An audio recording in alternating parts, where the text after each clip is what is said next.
Bonsoir, chers frères et sœurs dans le Seigneur. Nous sommes là ce soir pour continuer avec notre enseignement de 3 jours commencé hier. Le thème, c'est la Pâque, une alliance. Après avoir défini ce que nous entendons par alliance,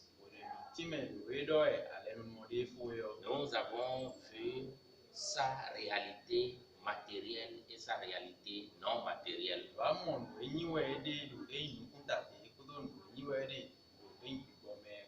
Nous avons parlé de son importance dans nos cultures. L'importance de l'alliance avec Dieu. Et ce soir, nous voulons voir quelques exemples d'alliances que Dieu a établies dans la Bible.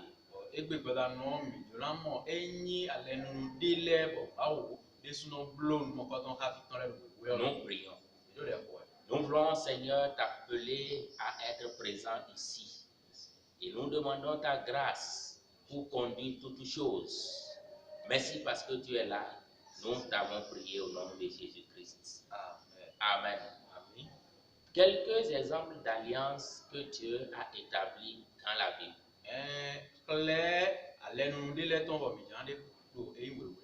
Nous avons dit que l'alliance peut être avec une personne, avec Dieu ou avec une génération.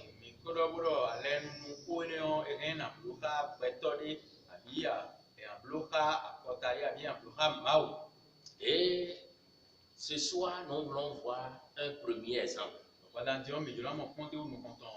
Une alliance que Dieu a établie avec une famille. La famille de Noé. Si nous lisons dans le livre de Genèse,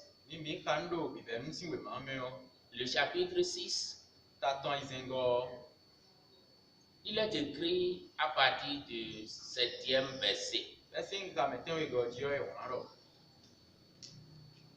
Et l'Éternel Dieu dit: j'exterminerai de la surface de la terre l'homme que j'ai créé depuis jusqu'au bétail, aux reptiles et aux oiseaux du ciel, car je me répands de les avoir faits.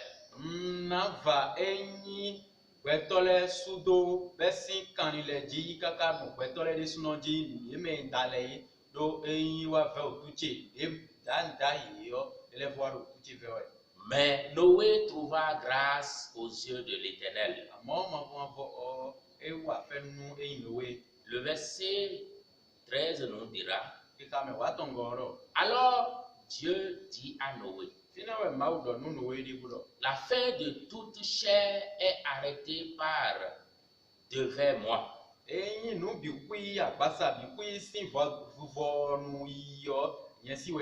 Car ils ont rempli la terre de violence.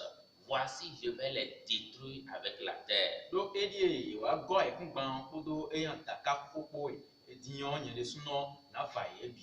Au verset 18, nous lisons: mais j'établirai mon alliance avec toi. Tu entreras dans l'âge, toi et tes fils, ta femme et les femmes de tes fils avec toi. De tout ce qui vit, de toute chair, tu feras entrer dans l'âge deux de chaque espèce pour les conserver en vie avec toi.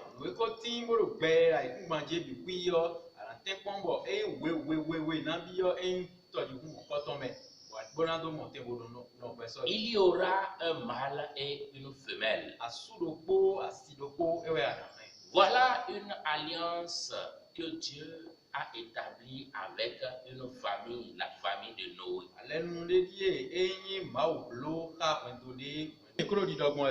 que l'alliance est toujours symbolisée, il y a toujours un symbole.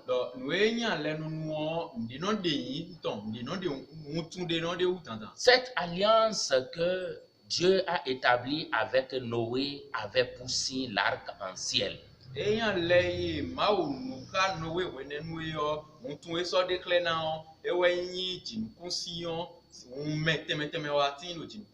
Dieu a aussi établi une alliance avec un individu. Avec Abraham. Oui, si nous lisons dans Genèse le chapitre 17, à partir des premiers versets, il est écrit: lorsque Abraham fut âgé de 99 ans, l'Éternel apparut à Abraham et lui dit: je suis le Dieu Tout-Puissant. Marche devant ma face et sois intègre. J'établirai mon alliance entre moi et toi. Et je te multiplierai à l'infini. Le verset 4 nous dit: voici mon alliance que je fais avec toi. Tu deviendras père d'une multitude de nations.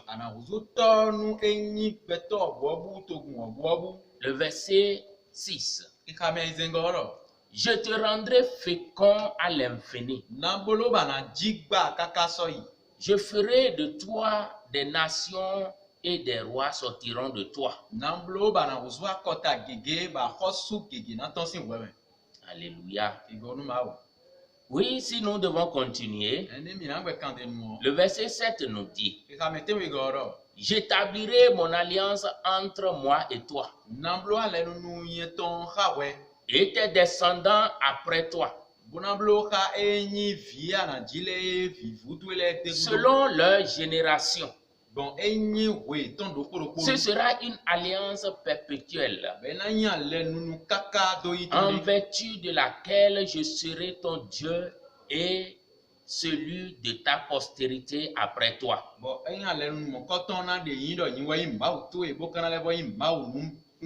Je te donnerai à tes descendants et à ta descendance après toi le pays que tu habites comme étranger.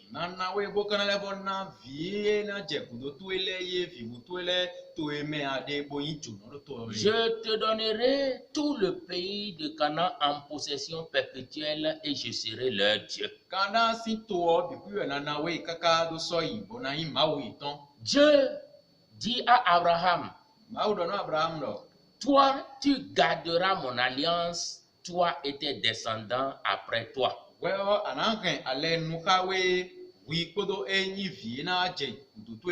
Selon leur génération. C'est ici mon alliance que vous garderez entre moi et vous et ta postérité après toi.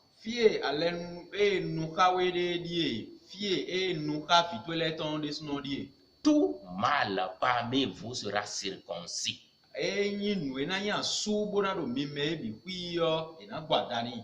Amen.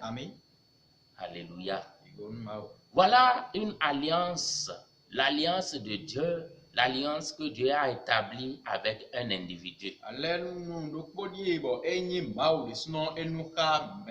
Cette alliance a eu pour symbole la circoncision.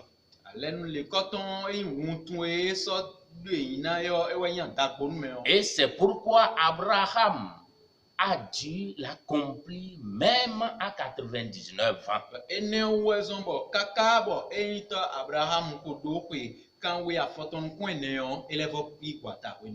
Dieu a aussi établi une alliance avec des générations successives.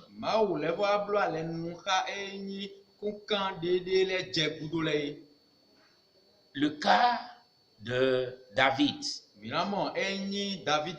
Dans 2 Samuel. 2 Samuel, le chapitre 7. Si nous devons considérer à partir du 12e verset, il est écrit: quand tes jours seront accomplis et que tu seras couché avec tes pères, j'élèverai ta postérité après toi. Celui qui sera sorti de tes entrailles, j'affermirai son royaume.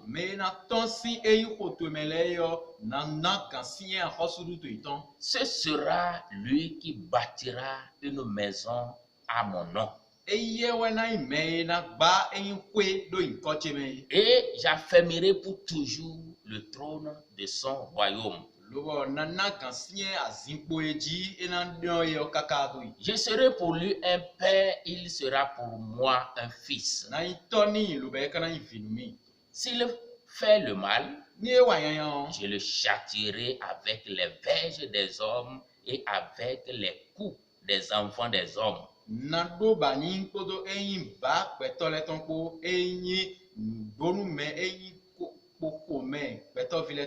ma grâce ne se retirera point de lui, comme je l'ai retiré de Saül, que j'ai rejeté devant toi.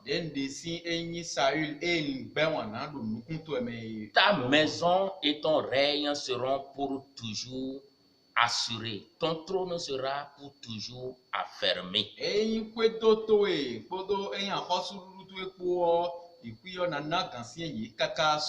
Vous connaissez bien cette histoire. David a eu l'intention de construire un palais à Dieu. Car il a trouvé anormal qu'il vive dans un palais et l'arche de Dieu dans une tente.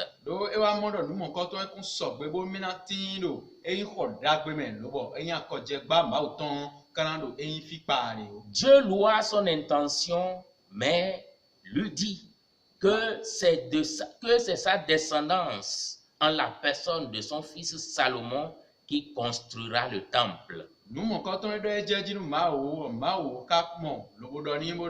Et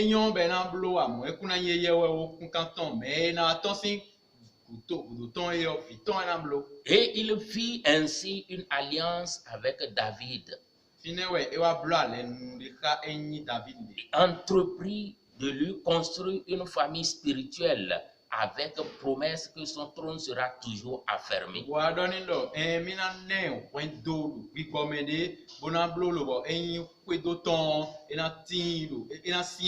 Et Jésus-Christ fut de sa descendance car on l'appelle Jésus, fils de David.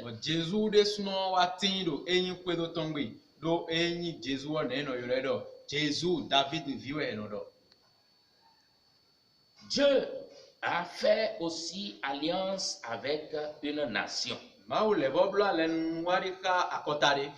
Le cas d'Israël. Dans Exode. Exode, le chapitre 19. Il est écrit à partir du premier verset. Le 3e mois après leur sortie du pays d'Égypte, les enfants d'Israël arrivèrent ce jour-là au désert de Sinaï. Étant partis de Rephidim, ils arrivèrent au désert de Sinaï. Et ils campèrent dans le désert. Israël campa là vis-à-vis de la montagne. Moïse monta vers Dieu. Et l'Éternel l'appela du haut de la montagne en disant: tu parleras ainsi à la maison de Jacob et tu diras aux enfants d'Israël.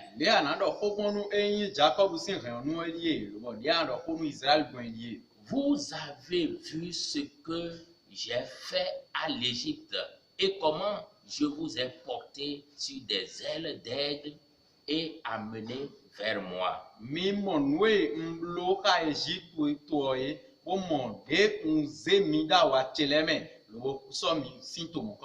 Maintenant, si vous écoutez ma voix et si vous gardez mon alliance, vous m'appartiendrez entre tous les peuples, car toute la terre est à moi.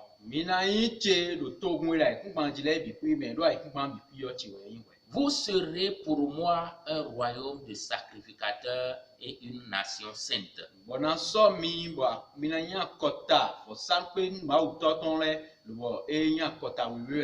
Voilà les paroles que tu diras aux enfants d'Israël. Moïse appela les anciens du peuple et il mit devant eux toutes ces paroles comme l'Éternel lui avait dit.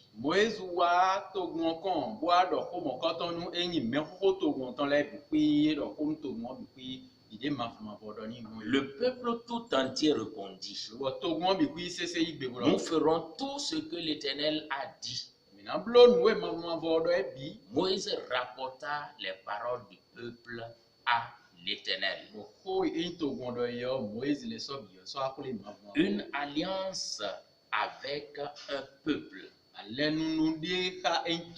une nation. L'Éternel lui-même a choisi ce peuple, le peuple d'Israël, avec lequel il a fait cette alliance. Et nous avons aussi la nouvelle alliance. La nouvelle alliance.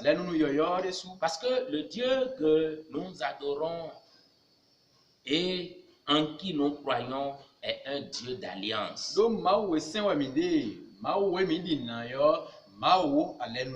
Il a signé des alliances avec les patriarches et a honoré aux différentes alliances telles que nous venons de l'entendre.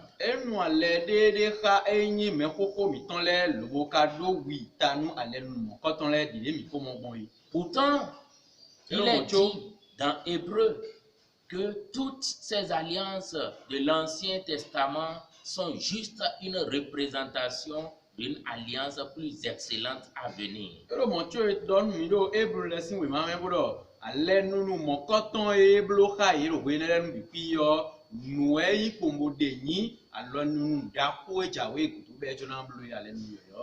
C'est pourquoi il est dit dans Jérémie 31,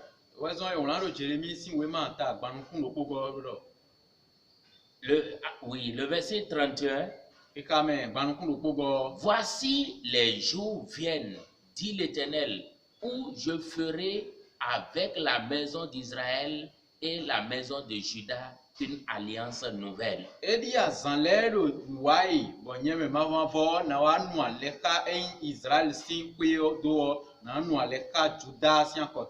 Parce que la première alliance avait toujours été brisée par les patriarches ou les Israélites eux-mêmes par leur péché.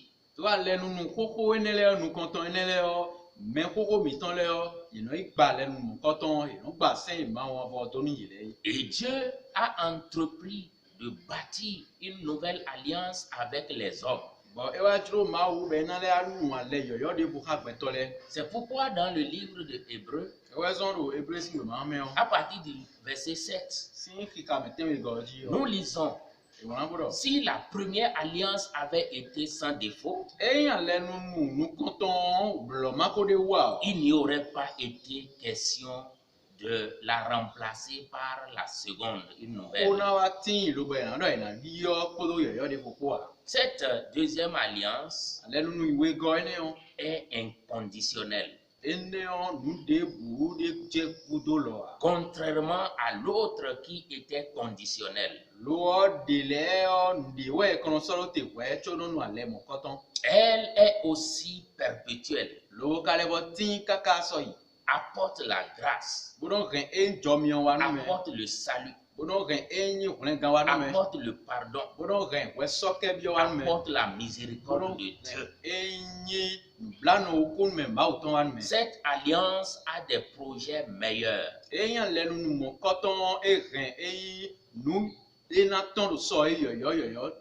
La loi n'est plus inscrite sur la table des pierres. Mais la loi est inscrite dans nos cœurs. La nouvelle alliance.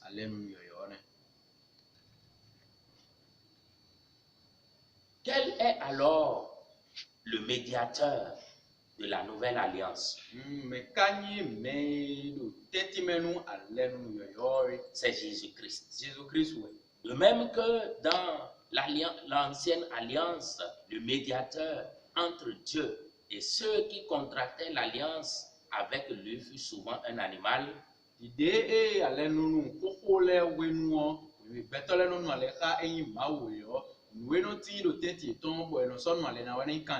Dans la nouvelle alliance, c'est Jésus qui est le médiateur de la nouvelle alliance. Et tout enfant de Dieu qui croit en Jésus automatiquement entre dans cette nouvelle alliance.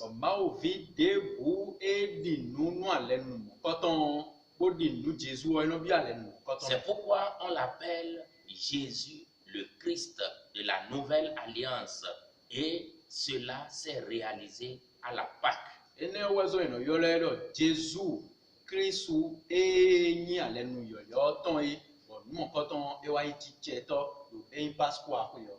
Nous voyons aussi son symbole.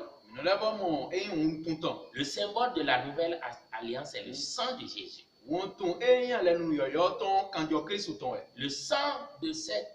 Le symbole plutôt de cette nouvelle alliance, c'est le sang du Fils de Dieu.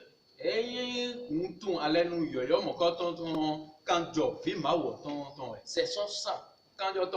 L'alliance par le sang, et surtout le sang de Jésus, est très puissante.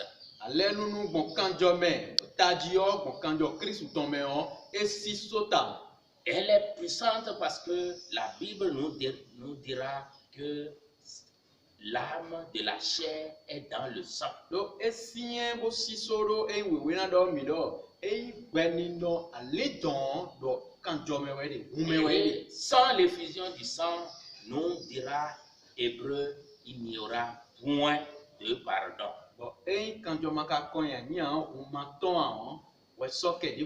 Ainsi, le sang de Jésus offre et a offert sur la croix,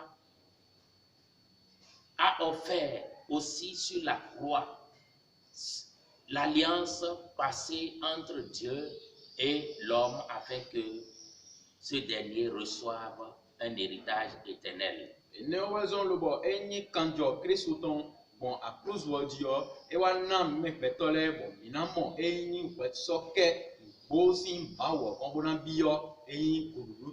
Comprenons ce soir, si nous voulons terminer, que la nouvelle alliance est fondée dans le sang de Jésus-Christ.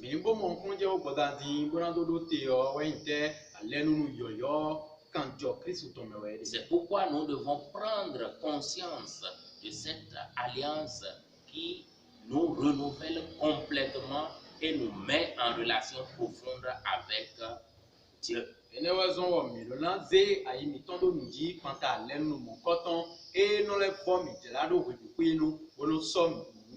C'est la raison pour laquelle nous disions hier que la Pâque est avant tout l'expression d'une alliance entre l'homme et Dieu.